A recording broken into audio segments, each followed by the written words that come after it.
बहुत बार क्या होता है कि हम एज ए फ्रेशर एक कंपनी को ज्वाइन करते हैं, राइट, और वहाँ पे हम बहुत खुशी से ज्वाइन करते हैं, हमें एक पैकेज मिलता है, राइट, एक बहुत इनिशियल सा पैकेज मिलता है, और थोड़े महीने बाद हमें रियलाइज होता है कि हम तो हैं अंडरपेड। ये स्पेशली मैंने सॉफ्टवेयर टेस्टिंग वर्ल्ड में बहुत देखा है। तो अगर आपको पता होगा कि सॉफ्टवेयर टेस्टिंग वर्ल्ड में क्या है कि ऑलमोस्ट जनरली हमारे पैकेजेस, स्पेशली जब फ्रेशर्स मूव करते हैं, राइट, सॉफ्टवेयर टेस्टिंग में कहीं भी ज्वाइन करते हैं, राइट, सपोज उन्होंने कोई एमएनसी ज्वाइन करी, multinational company, let's suppose Accenture, TCS, Infosys, उनमें बिगनर पैकेजेस हमारे जनरली होते हैं 3.2 3.4 के आसपास पैकेजेस होते हैं, राइट। और जब ज्वाइन करने के बाद हमें एक रियलाइजेशन होता है। पता है क्या वो रियलाइजेशन है? वो रियलाइजेशन होता है कि हम अंडरपेड है एक्चुअल में, और हम जो जॉब कर रहे हैं ना उसमें थोड़े से अंडर वैल्यूड है, राइट। तो इस चीज को कैसे करें और मैंने कैसे ओवरकम किया, राइट, इस वीडियो के बारे में डिस्कस करते हैं। गाइज ये एक बहुत इंपॉर्टेंट चीज है। होता क्या है कि जब मैंने खुद ज्वाइन किया था, राइट, मैंने एक मल्टीनेशनल कंपनी ज्वाइन करी, राइट, जैसे ही मैंने ज्वाइन करी मुझे पता चला कि यार मेरा ये एक एक्स दोस्त था, उसका तो 5 लाख का पैकेज लगा एज ए फ्रेशर। मेरा एक और दोस्त था जो मेरे को ऐसा लगता था मुझसे वीक है, उसका भी 5.5 साढ़े 4 लाख का जॉब लगा है, सॉफ्टवेयर टेस्टिंग में ही लगा है पर अच्छा लगा है, राइट, उसका प्रोडक्ट बेस्ड कंपनी में लगा है, मेरा मल्टीनेशनल कंपनी इतनी बड़ी $1 बिलियन कंपनी में लगा है, लेकिन मैं अंडरपेड हो गया, राइट। ये रियलाइजेशन होने लग गया। तो मैंने क्या किया उसके चीज में, राइट, और मैं सच बताऊं आपको,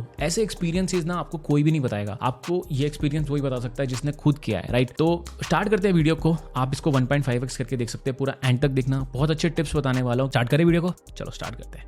तो देखो सबसे पहला इंपॉर्टेंट पॉइंट है, मुझे भी रियलाइजेशन होने लग गया था जब मैंने स्टार्ट किया, राइट। तो मैंने अपनी एमएनसी से स्टार्ट किया था। मुझे याद है कि आफ्टर 4 मंथ, राइट, मुझे रियलाइज हुआ कि बहुत सारे मेरे दोस्त अच्छे पैकेजेस पे जा रहे हैं, राइट। देखो सबसे पहले मुझे जो लगता है, आप ना फर्स्ट 1-2 साल जो होता है ना उसमें आपको एचआर जनरली एक्सप्लॉइट करते हैं। अगर आपने कोई नॉर्मल मल्टीनेशनल कंपनी ज्वाइन कर लिया, राइट, जैसे कि एसेंचर, इन्फोसिस, राइट, वहां पे इनिशियल पैकेजेस हमेशा लो होते हैं, राइट। बट हो सकता है कि आपके दोस्तों ने प्रोडक्ट बेस्ड कंपनी ज्वाइन कर लियो। अब प्रोडक्ट बेस्ड कंपनी ज्वाइन कर ली, ऑफ कोर्स ये बात है कि उनको मिलेगा बढ़िया पैकेज स्टार्ट में, राइट। तो ये चीज होती है। अब मुझे क्या रियलाइजेशन हुई थी जो मुझे बाद में समझ में, एक्सपीरियंस से जो मैं आपको बताऊंगा, राइट। पहली चीज है कि जब आपको ज्वाइन कर रहे हो, राइट, तो आप ज्वाइन कर लो, डेस्परेशन में भी ज्वाइन कर सकते हो, वहां पे थोड़ा सा एक्सप्लोरेशन होता है, वो कोई बात नहीं हो सकता है, ठीक है। अब आपको जैसे ही 1 ईयर का एक्सपीरियंस हो जाता है, 1.5 ईयर का एक्सपीरियंस होता है, अब आपको एक प्रोडक्ट बेस्ड कंपनी बेटर जिसमें अच्छा पैकेज मिल रहा है, राइट, वहां पे स्विच करने की ट्राई करनी चाहिए, राइट। अब बहुत से लोग मुझे बोलते हैं कि नहीं प्रमोद सर, मल्टीनेशनल कंपनी मैंने ज्वाइन कर ली, मैं तो यहाँ पे 4 साल रहूंगा, 5 साल रहूंगा, ठीक है। मैं आपको सिनेरियो बताता हूँ, बिल्कुल रियल सिनेरियो है। मैं और मेरा दोस्त, हम दोनों ने मल्टीनेशनल कंपनी से स्टार्ट किया था, ठीक है। उसने वहां पे 3-4 साल काम किया, 4 साल आई थिंक काम किया, और मैंने आई थिंक 2 ईयर्स के बाद मैंने एक प्रोडक्ट बेस्ड कंपनी में जंप लिया। मैंने ऑलमोस्ट डबल कर ली अपनी सैलरी वहां पे। उस बंदे को मेरे को लगता है 20% हाइक मिला था नेक्स्ट कंपनी में। उसने फिर से मल्टीनेशनल कंपनी ज्वाइन करी, right, with the span of, मैं आपको यहाँ पे 8 ईयर के आसपास बताता हूँ। जब हम सबका एक्सपीरियंस 7 ईयर्स के आसपास हुआ, दोनों का एक्सपीरियंस, तो मैं ऑलमोस्ट 40% आगे था सैलरी पॉइंट ऑफ व्यू से उस बंदे से, ठीक है। Number of companies almost same थी हमने जो स्विच करी थी, राइट, सेम सिनेरियो, आपको बहुत अच्छे से बता रहा हूं। तो इससे कंक्लूजन क्या निकलता है प्रमोद सर? कंक्लूजन यही निकलता है कि आपको इनिशियली जो भी अंडरपेड अगर आपको लग रहा है, राइट, इनिशियली आप 1-2 साल करिए काम, उसके बाद आपको एक अच्छी प्रोडक्ट बेस्ड कंपनी को टारगेट करना चाहिए, ठीक है। और सेकंड इंपॉर्टेंट पॉइंट है, स्विच करना is always better than the continuous company में काम करना। ये एक सर्वे में भी हुआ था, अक्षय श्रीवास्तव की एक वीडियो थी, उसके अंदर उन्होंने सर्वे में एक पॉइंट भी बताया था ये वाला, कि जितने भी लोग स्विच करते हैं, right, they get better salary as compare to the जो लोग सेम कंपनी में थ्रू आउट करते हैं, राइट। तो ये आपको ये वाला एग्जांपल समझ में आएगा। अनदर पॉइंट मैं आपको बताऊंगा कि जब भी ऐसा लगे ना कि मैं अंडरपेड हूं, राइट, आई थिंक आप ना बहुत सारे स्किल्स में आपको दिक्कत हो रही है। ये स्किल्स में क्या दिक्कत है? देखो, जब भी जैसे मैंने जब स्टार्ट किया था सॉफ्टवेयर टेस्टिंग वर्ल्ड में, राइट, है ना,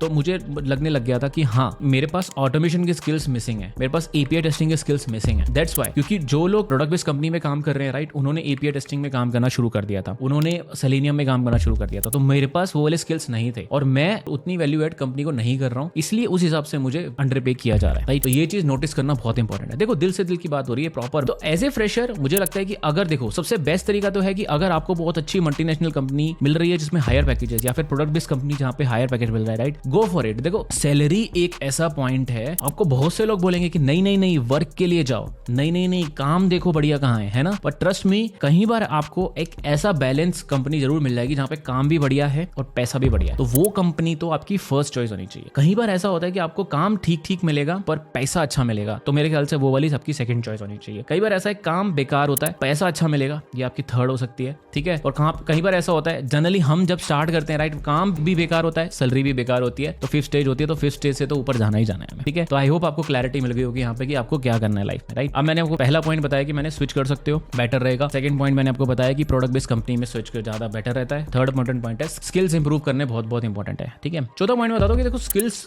तो है ही है, साथ में लर्निंग भी है। होता क्या है कि जब आप 1-2 साल का एक बेसिकली स्पैन करोगे, राइट, होगा क्या कि सिर्फ आपकी जो नॉलेज है ना बहुत स्पेसिफिक हो जाएगी, थी उस कंपनी से। मैंने जब मल्टीनेशनल कंपनी में और प्रोडक्ट बेस्ड कंपनी में काम किया, राइट, तो मेरी नॉलेज ना बहुत सारी ई कॉमर्स की तरफ ज्यादा हो गई थी कि ई कॉमर्स वेबसाइट्स को मैं टेस्ट करता था, ई कॉमर्स से रिलेटेड मेरी डोमेन बनती जा रही थी, राइट। वो एक्चुअली एक लॉन्ग टर्म में ना हार्मफुल भी है, टू बी ऑनेस्ट। पता है क्यों? क्योंकि जैसे ही मैंने एक बैंकिंग डोमेन में स्विच किया, राइट, तो वहां पे मेरे को एक्सपीरियंस ही लग रहा, वहां पे टेस्ट केस ही अलग थे, वहां पे ट्रांजेक्शन से रिलेटेड बहुत सारी चीजें होती थी, वहां पे लॉकिंग अनलॉकिंग एसक्यूएल से रिलेटेड ज्यादा चीजें आ गई थी, राइट। तो वो चीज का ध्यान भी रखना होता है, राइट। तो इसलिए मैं आपको बोलता हूँ कि स्विचिंग इंपॉर्टेंट है। बहुत से लोग डिसएग्री करेंगे, नहीं प्रमोद स्विच नहीं करना चाहिए, मैं तो 7 साल से कंपनी में, मैं तो 10 साल से कंपनी में हूँ, आप तो ये होता है। देखो, मैं आपको 10 से ज्यादा एग्जांपल अपने दिखा सकता हूँ बहुत से दोस्तों के जिन्होंने प्रॉपर स्विच किया है 2-2 साल में, they are earning very very well. और आई थिंक जो भी उनके लेवल से स्टार्ट किया होगा सबने 40% एक्स्ट्रा ही होंगे सारे अपनी सैलरीज पे, राइट। तो ठीक है, देखो हर एक के प्रोज एंड कॉन्स है। अब मैं इस पे डिबेट तो नहीं करना चाहता, जो मेरे को दिल से लगता था वो चीज बताई मैंने आपको, ठीक है। अब अगर आपको अंडरपेड लग रहा है तो भाई लर्निंग आपको इंक्रीज करनी पड़ेगी। लर्निंग इंक्रीज करने का यार देखो सिंपल बात है, हम इतनी बढ़िया टाइम में जी रहे हैं आज समय कि आपको यूट्यूब पे फ्री वीडियोस मिल रही हैं, राइट।